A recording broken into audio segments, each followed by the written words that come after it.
Hi, for my read aloud, I am reading Pictures of Hollis Woods by Patricia Riley Giff. It won a Newbery honor, and it was written by the author of Lily's Crossing, which also won a Newbery honor. So I chose a middle grade book because we haven't had a lot of those shared yet, and there are some really good ones out there. For my reading technique, I chose expressive reading from the article The Impact of Reading Expressiveness on the Listening Comprehension of Storybooks.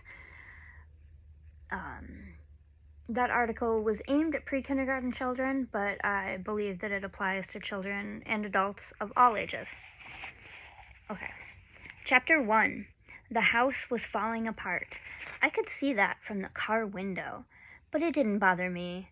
After a while, the houses ran together. 4 now. No, 5. There was the greenhouse where the doors didn't quite close. The wind blew up the stairs, rattling the window panes. The White House, crumbs on the table, kids fighting over a bag of Wonder Bread. The Yellow House, sooty, a long-haired woman with braids. No rugs on the stairs. The loud sound of feet going up and down. And the house in the branches. Stephen's house. That house was different. I'd never forget that one. Don't think about it, Stephen said in my head. I did that a lot. I pretended that Stephen was right there next to me when I knew he was miles away in upstate New York. I wonder if he ever said to himself, What is Hollis Woods doing right this minute? And did he put my words into his head? The driver turned off the motor. For a moment we looked out at the trees. The leaves were just a tinge of red on this October afternoon. We're here, Hollis, she said. A woman in sweats, a mustard stain on the front from the hot dog we'd eaten on the side of the road. Those hot dogs were a mean lump in the middle of my stomach, sloshing around with the Mountain Dew. She'd tried to talk all the way, but I hadn't answered. I'd slumped in my seat, feet up on the glove compartment, wearing an A&S baseball hat with the brim yanked low over my forehead. If someone looks in your eyes, I read in a book one time, he'll see right into your soul. I didn't want anyone to see into my soul. I knew she was dying to tell me to get my sneakers off her dashboard, but she didn't. She was waiting to deliver her speech. I could hear her getting ready for it with a puff of breath. This can be a new start, Hollis, a new place. She licked her finger and scratched at the mustard stain. No one knows you. You could be different. You could be good. Do you know what I mean? Maybe she gave that speech to every foster kid in every driveway as she dumped them off like a UPS guy dumping packages on a busy day. But I didn't think so. I looked into her eyes once, just the quickest look, and I had seen that she felt sorry for me, that she didn't know what to do with me. Too bad for you, mustard woman. I hummed a little of The Worms Crawl In, the Worms Crawl Out. She was an art teacher, the mustard woman said, pointing to the house. Retired now. I've never met her, but everyone in the agency says she's wonderful with kids. Her voice trailed off, but I knew she'd meant to say, kids like you. I walked my feet up the dashboard so my knees came close to my chin. No one's been here with her for a while, but Emmy said it would be a good place for you. Emmy was the agency's hotshot. She had probably said, What have we got to lose? A good place for an artist like you, Hollis, the mustard woman said. Mr. Reagan. I drew in my breath. The old man. I closed my eyes as if I was ready to doze off. He had wanted you to have a chance to work on your drawings. He said it would be a crime if you didn't. I tried to yawn, but the front door opened and a woman came out on the porch with a mangy orange cat one step behind her. I didn't bother to give them more than a glance. What did I care what the woman looked like?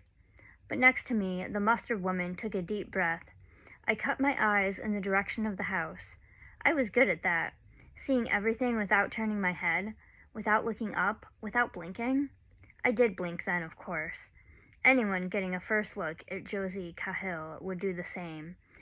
It wasn't just that she was movie star beautiful, or that she was wearing a blue dress made of filmy stuff that floated around her, and rings on 8 of her fingers.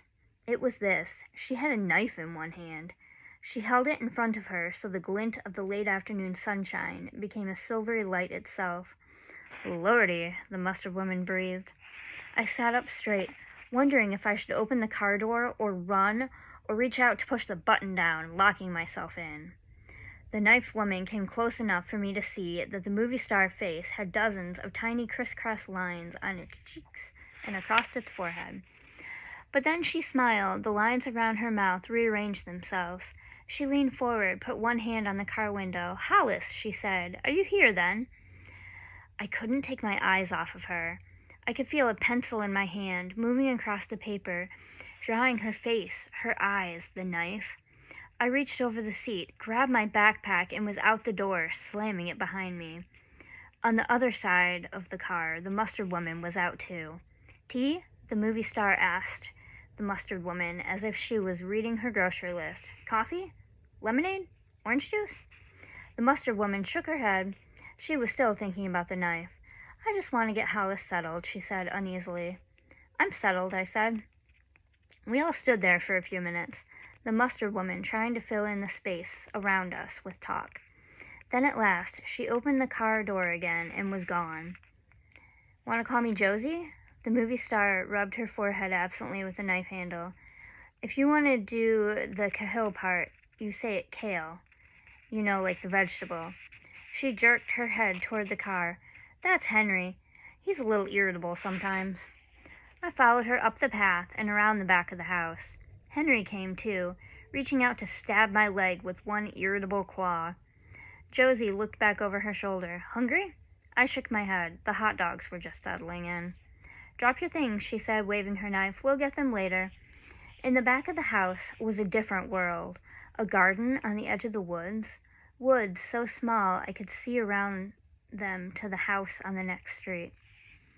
"I've lived here," Josie raised an eyebrow, "since they invented the spoon." "Who did that anyway?" I asked, trying her out. Her other eyebrow shot up. "The knife and the fork people. Who else?" I could feel a laugh coming as she waved her hand. "This is my place." Carved tree branches were stuck in the dirt in front of the woods, some of them thicker than my arms, others almost pencil thin. All of them had faces. Bits of grass or wreaths of flowers circled their wooden heads. I touched this one and that, using 2 fingers, the ones I used to shadow in on my own drawings. One of the fingers had a filmy scarf around its neck and held a bird's nest in its bent arms. "You?" I asked. She patted the scarf and turned to look at me, head tilted. I pulled my hat down over my eyes and stared at her figures. She really was an artist. "I'll make you one," Josie Cale said.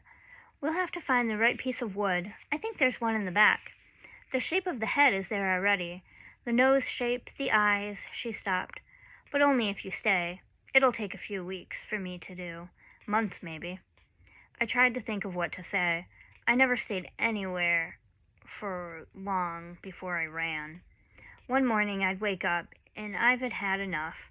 I'd grab my backpack and go. I'd hang out in the city, see a couple of movies, or if the weather was nice, I'd head over to Jones Beach and sleep under the boardwalk. Sometimes it took them days to find me, but they never sent me back to the same place. The people in their houses had probably had enough of me too. Josie waited for me to answer. I raised another shoulder. "I'm not sure." "Henry and I will treat you like our best company for as long as you stay," she said. Henry crouched at the top of the path, eyes slitted, tail swishing at me. "I'm glad he's not a tiger," I said, feeling that laughter again. Josie's eyes danced. "Maybe we'll go back and cut that piece of wood anyway." A table leaned against the back of the house, an old redwood table with tools, a drill, an axe, knives sharp enough to split hairs. I reached for the axe, then followed Josie Cale into the woods. And in my head I told Stephen, "I may just stay for a while. What do you think of that?" And that was Chapter 1 of Pictures of Hollis Woods. Thank you.